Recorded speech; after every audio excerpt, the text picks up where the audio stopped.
अस्सलामुअलैकुम नाज़रीन, मेरा नाम है नयाब अख्तर और आप लोग देख रहे हैं नॉलेज साइट। आज की वीडियो में हम लोग जानते हैं कि what is gerund and what is infinitive Naz. हम ये भी जानते हैं कि ये दोनों जो हैं हमारे पास कहाँ कहाँ पर इस्तेमाल होते हैं और इनके जो हैं हमारे पास सोर्स क्या हैं। जेरंड किस चीज़ से बना है, इन्फिनेटिव किस चीज़ से बना है और जो हमारे पास ने उनका नेचर है जेरंड और इन्फिनेटिव्स का वो क्या है। तो चलिए वीडियो को शुरू करते हैं। तो सबसे पहले हम बात करते हैं जेरंड के हवाले से। तो व्हाट इज़ जेरंड? तो बेसिकली जो हमारे पास जेरंड होता है ये एक ऐसा वर्ड होता है जो कि वर्ब से बना हुआ होता है। ठीक है, जेरंड क्या होता है? जेरंड एक ऐसा वर्ड होता है जो कि वर्ब से बना हुआ होता है और ये क्या करता है, ये नाउन के तौर पर एक्ट करता है, नाउन के तौर पर काम करता है। एक ऐसा वर्ड जो कि वर्ब से बना हुआ होता है लेकिन नाउन के तौर पर काम करता है, नाउन के तौर पर इस्तेमाल होता है। तो इसे क्या कहते हैं? इसे जेरंड कहा जाता है। ठीक है, तो इसका तो ये मतलब है कि हमारे पास जो जेरंड है इसका सोर्स क्या है? इसका सोर्स हमारे पास वर्ब है, यानी ये वर्ब से जो है माखूज किया गया है, जबकि इसका जो हमारे पास नेचर है वो बाय द नेचर क्या है? जेरंड बाय द नेचर हमारे पास नाउन है। ठीक है, अब जेरंड जो है ये बेसिकली एक किस्म का ब्लेंड है, एक किस्म का मिक्सचर है। किस चीज़ का? वर्ब और नाउन का, वर्ब और नाउन का मिक्सचर है, का उनका जोड़ है, उनका मिलाप है। तो किस तरह उनका मिलाप है?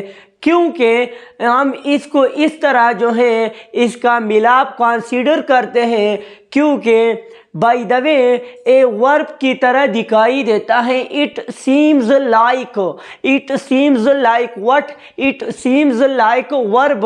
अब आप लोग कहेंगे कि ये किस तरह वर्ब जैसा दिखाई देता है, तो मैं वो आप लोगों को इनके चंद एग्जाम्पल दे दूंगा तो फिर आप लोगों को इसकी अच्छी तरह से समझ आ जाएगी।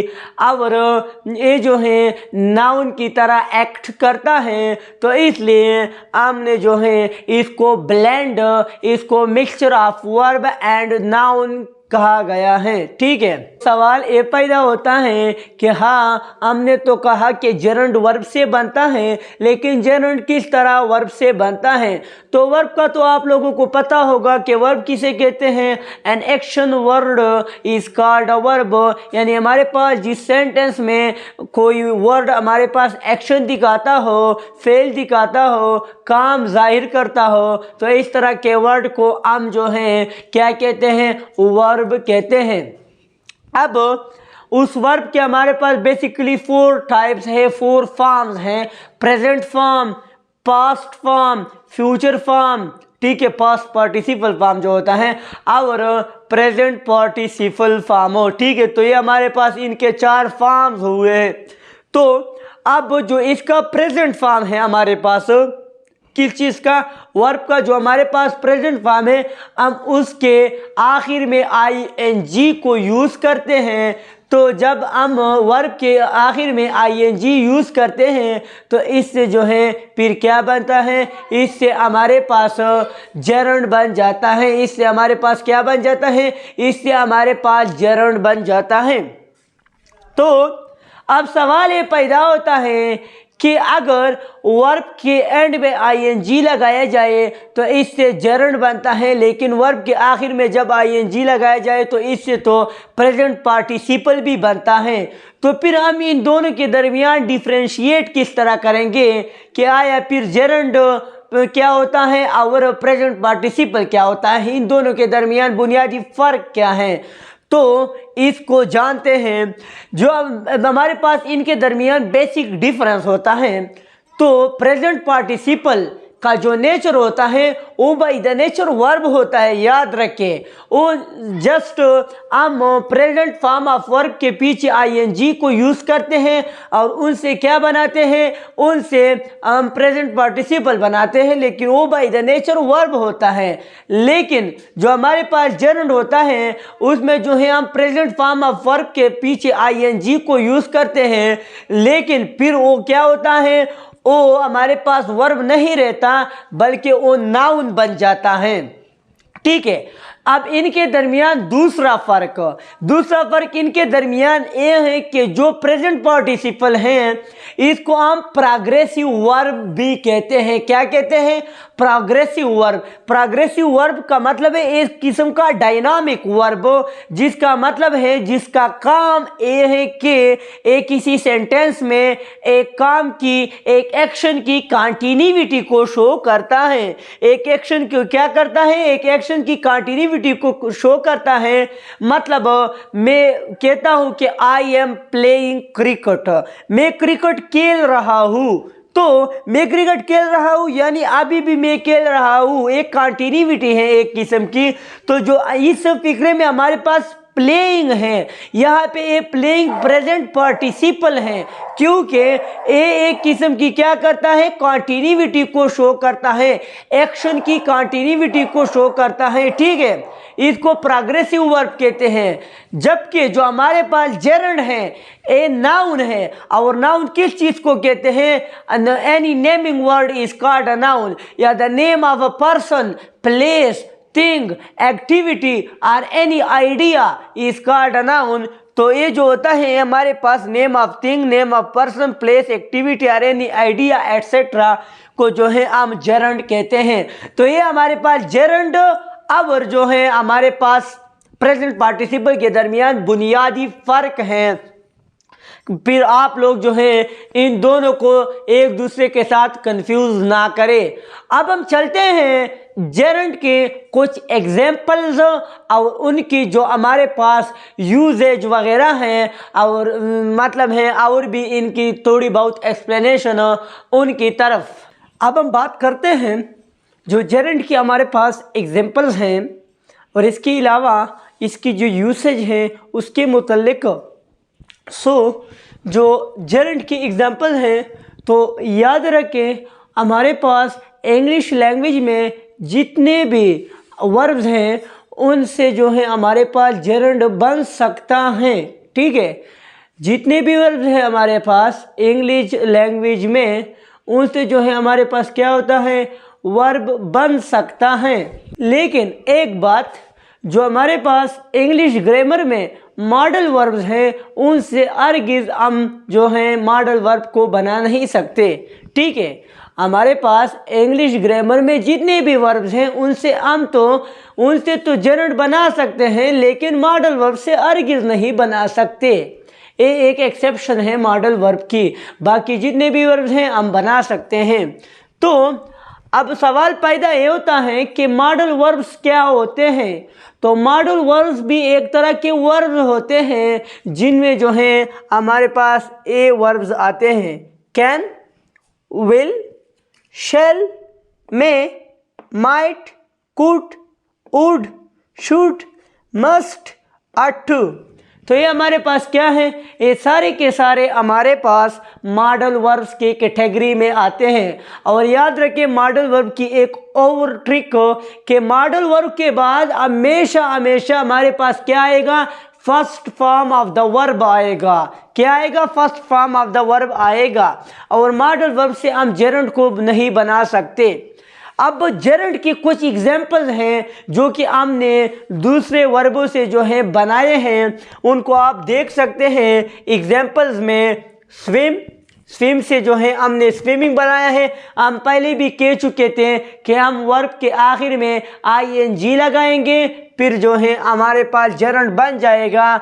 इस तरह सिंग से जो है सिंगिंग, लाफ से जो है लाफिंग, किल से जो है किलिंग, एटसेट्रा। हमारे पास इस तरह और भी बहुत सारे हैं जिसके जो है एंड में हम आईएनजी लगाएंगे और वो जेरंड बनता जाएगा। अब हम बात करते हैं जेरंड के यूसेज पर कि जेरंड हमारे पास एक जुमले में किस तरह यूज़ होता है। तो हमारे पास एग्जाम्पल नंबर 1 है, he loves reading books to the children at the library. अब आप लोग देख सकते हैं कि अगर यहाँ पर हमारे पास पास्ट पार्टिसिपल होता, आईएनजी वाला वर्ब होता जो कि actually by the nature he verb हो, तो उससे पहले यहाँ पर एक्सिलरी वर्ब होता, या इज होता, या एम होता, या आर होता, या वाज होता, या वर होता, या हैव होता, या हेड होता, या हैज होता। ठीक है, लेकिन जो हमारे पास जर्न है उससे पहले हम किसी किस्म की एक्सिलरी वर्ब को यूज नहीं करेंगे। तो आप यहाँ पर देख सकते हैं रीडिंग क्या है हमारे पास, ये हमारे पास जर्न है, लेकिन इससे पहले आप देख सकते हैं हमने किसी किस्म की एक्सिलरी वर्ब को इस्तेमाल नहीं किया है। तो प्रेजेंट पार्टिसिपल और इसके दरमियान हम इस तरह भी डिफ्रेंशिएट कर सकते हैं। इस तरह आप स्विमिंग को देखें, swimming is one of my favourite hobbies. अब स्विमिंग से पहले आप किसी किस्म के एक्सिलरी देख सकते हैं, नहीं है ना, तो ये भी हमारे पास क्या है, ये भी हमारे पास जर्न है। इस तरह एग्जाम्पल नंबर 3 में, when it comes to hunting deer nobody is better than Amjad. ठीक है, तो आप लोग यहाँ पे हंटिंग को देख ले, तो ये हंटिंग क्या है हमारे पास, हंट से निकला है, हंटिंग शिकार करना, तो ये भी हमारे पास जर्न है। लेकिन इससे पहले आप किसी किस्म की एक्सिलरी देख सकते हैं, किसी किस्म की एक्सिलरी नहीं है यहाँ पर। तो ये सारे के सारे हमारे पास जो है usage of gerund in a sentence है। रीडिंग, स्विमिंग, हंटिंग, ये हमारे पास तीनों के तीनों क्या है, जर्न हैं। अब एक और ट्रिक मैं आप लोगों को बता दूं कि जितने भी हमारे पास जर्न्स हैं हम उनको जो है थर्ड पर्सन सिंगुलर की तरह जो है कंसीडर करेंगे। क्या मतलब है इसका, हमारे पास 3 तरह के पर्सन होते हैं, फर्स्ट पर्सन, सेकंड पर्सन और थर्ड पर्सन। जो हमारे पास फर्स्ट पर्सन होते हैं इनमें आई और वी आते हैं। फर्स्ट पर्सन का मतलब है हम, मैं बजाते खुद या हम बजाते खुद, इसमें जो है आई वी आते हैं फर्स्ट पर्सन। सेकंड पर्सन वो जो आपसे मुखातिब हो, आपके साथ बैठा हो, जिसमें जो है एग्जाम्पल यू आता है, तुम, ये जो है जमा भी है यू और वाहिद भी है। जबकि फर्स्ट पर्सन में आई हमारे पास वाहिद है, जबकि वी हमारे पास जमा है। जबकि जो हमारे पास थर्ड पर्सन है, थर्ड पर्सन में फिर हमारे पास ही, शी, इट, वाहिद गायब, इस तरह जो दे हैं ये हमारे पास जमा गायब है। ठीक है, जो हमारे पास नहीं बैठा होगा किसी तीसरा शख्स होगा, ठीक है, थर्ड पर्सन हो। तो जो हमारे पास जर्नल्स हैं इनको हम किस तरह सपोज करेंगे, थर्ड पर्सन सिंगुलर के तौर पर इसके साथ हम बिहेव करेंगे। थर्ड पर्सन होगा और सिंगुलर होगा। तो थर्ड पर्सन में सिंगुलर कौन कौन से हैं, ही है, शी है, इट है। ठीक है, तो इनके बाद हमारे पास किस किस्म का जो है वो एक्सिलरी वर्ब आता है, इज आता है, या जो है हमारे पास बस सिर्फ हमारे पास इज आता है और पास में हमारे पास इसके बाद क्या आता है, वाज आता है। तो हम इसके बाद जो है या तो इसका इस्तेमाल करेंगे या वाज का इस्तेमाल करेंगे, और फ्यूचर में जो है हम इसके साथ या परफेक्ट में हम इसके साथ फिर क्या इस्तेमाल करेंगे, हैज का इस्तेमाल करेंगे। ठीक है, हम इसको जो है किस तरह सपोज करेंगे, थर्ड पर्सन सिंगुलर की तरह। तो ये थी हमारे पास जर्नड। अब हम चलते हैं नेक्स्ट टॉपिक की तरफ जिसका नाम है इन्फिनेटिव। अब डिस्कस करते हैं इन्फिनेटिव के हवाले से कि इन्फिनेटिव क्या होता है। तो बेसिकली इन्फिनेटिव हमारे पास a verbal consisting of a word, to and a base form of the verb. एक ऐसा वर्बल जो कि जो है हमारे पास to our base form of the verb पे कंसिस्ट करता है, तो ऐसे वर्ड को हम इन्फिनेटिव कहते हैं। ठीक है, वर्बल का मतलब है form of verbs, form of words, जो कि हमारे पास दो या दो से ज़्यादा मतलब है अल्फाज का मजमुआ होता है, तो इसको हम वर्बल कहते हैं। ठीक है, तो the verbal consisting of word to and a base form of the verb, इसको क्या कहते हैं, इसको हम इन्फिनेटिव कहते हैं। अब इन्फिनेटिव के जो है हमारे पास चंद एक टाइप्स हैं।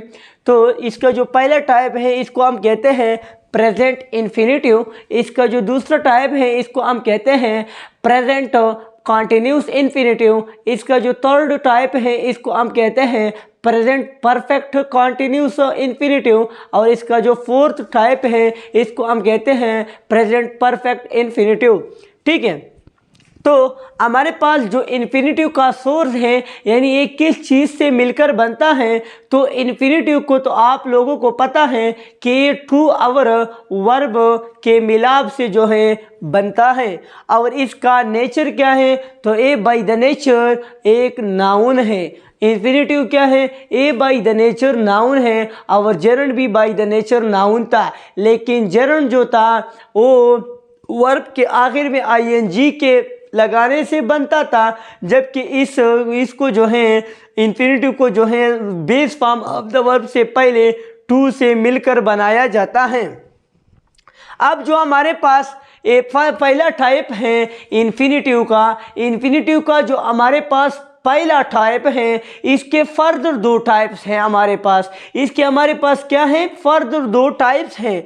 उन दो टाइप्स को जो है हम कहते हैं, एक को हम टू इन्फिनेटिव कहते हैं और एक को हम जीरो इन्फिनेटिव कहते हैं। ठीक है, अब टू इन्फिनेटिव का क्या मतलब है और जीरो इन्फिनेटिव का क्या मतलब है। तो टू इन्फिनेटिव का मतलब ये है कि इसमें जो है हम पहले टू लगाते हैं, उसके बाद हम first form of the verb लगाते हैं। जबकि जो हमारे पास जीरो इन्फिनेटिव है तो इसमें जो है हम टू की रिमूवल करते हैं और सिर्फ हमारे पास बेस फॉर्म ऑफ वर्ब बाकी रह जाता है। ठीक है, तो टू इन्फिनेटिव का में हमारे पास चंद एक एग्जांपल्स हैं। To sit first form of the verb, to walk, to kill, to swim, to laugh. अब जब हम इससे जीरो इन्फिनेटिव बनाएंगे तो टी को रिमूव करेंगे, टी को ख़त्म करेंगे, तो सिट, वॉक, किल, स्विम, लाफ। ठीक है, तो ये रही हमारे पास टू इन्फिनेटिव और जीरो इन्फिनेटिव जो कि प्रेजेंट इन्फिनेटिव्स के जो हैं हमारे पास क्या थे, टाइप्स थे। हम इस लेक्चर में सिर्फ और सिर्फ प्रेजेंट इन्फिनेटिव पर बात करते हैं। बाकी लेक्चर्स में फिर इंशाल्लाह present continuous, present perfect continuous और प्रेजेंट परफेक्ट पर बात करेंगे। अब हम चलते हैं जीरो इन्फिनेटिव और टू इन्फिनेटिव के यूसेज के बारे में बताते हैं।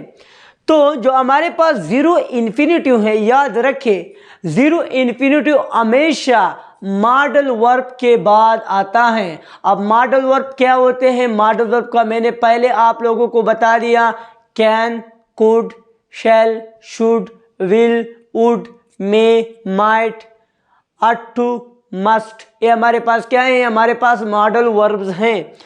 तो जितने भी हमारे पास मॉडल वर्ब्स हैं इनके बाद जो हमारे पास इन्फिनेटिव आएगा इसको जो है हम लोग क्या कहेंगे, इसको हम लोग जीरो इन्फिनेटिव बोलेंगे।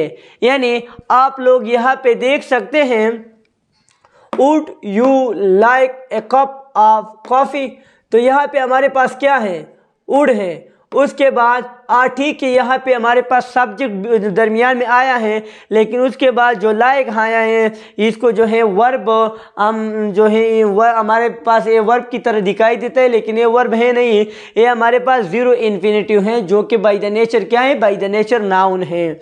इस तरह they must leave before 10 AM, तो ये मस्ट क्या है, मॉडल वर्ब है। इसके बाद हमारे पास क्या आना चाहिए, जीरो इन्फिनेटिव आना चाहिए। इस तरह shall I talk to him, तो ये शेल आया है। इसके बाद हमारे पास क्या आया है, हमारे पास टॉक आया है। तो टॉक बेसिकली क्या है, टॉक हमारे पास जो है इन्फिनेटिव है, जीरो इन्फिनेटिव है। अब हम बात करते हैं कि टू इन्फिनेटिव को कहाँ पे यूज़ करना चाहिए। तो जब हमारे पास कोई ऐसी सिचुएशन हो कि हमने जो है किसी चीज़ को करना है, हमने जो है किसी चीज़ को करना होता है, लेकिन उसके लिए किसी चीज़ की ज़रूरत होती है, तो उस ज़रूरत के लिए जो है फिर हम क्या करेंगे, टू इन्फिनेटिव का इस्तेमाल करेंगे। आप लोग बाय द एग्जाम्पल देख सकते हैं, एग्जाम्पल्स के ज़रिए आप लोगों को समझ आ जाएगी कि example number 1, I would like a sandwich to eat, यानी मैं सैंडविच को जो है खाने के लिए पसंद करता हूँ। क्या मतलब, अगर सैंडविच हैं तो मैं खा लूँगा। ठीक है, यानी सैंडविच की जो है ज़रूरत पेश हो रही है, तब जाके जो है मैं खा लूँगा अगर सैंडविच हो। इस तरह जो है बच्चे खेलेंगे, children need a garden to play, बच्चे जो है वो खेलेंगे लेकिन उनके लिए क्या है, उनको जो है गार्डन की ज़रूरत है। I don't have anything to wear, मेरे पास जो है पहनने के लिए कुछ भी नहीं है, यानी जो मेरे पास किसी चीज़ की ज़रूरत है पहनने के लिए वो मेरे पास है नहीं, तो मैं किस तरह पहनूंगा। तो ये जो है हमारे पास ज़रूरत के वक्त जो है टू इन्फिनेटिव यूज़ होता है, to eat, to play, to wear. ठीक है, तो ये सारे के सारे मेरे पास क्या है, टू इन्फिनेटिव है। सो होपफुली आप लोगों को हमारी आज की ये जो जेरंड और इन्फिनेटिव के मुतल्लिक वीडियो थी पसंद आई होगी। अगर वीडियो पसंद आई है तो प्लीज़ अभी जाकर मेरे चैनल नॉलेज साइट को सब्सक्राइब कर दीजिए और बाखबर रहिए इस तरह की दिलचस्प वीडियोस के मुतल्लिक। Stay with us, वस्सलाम।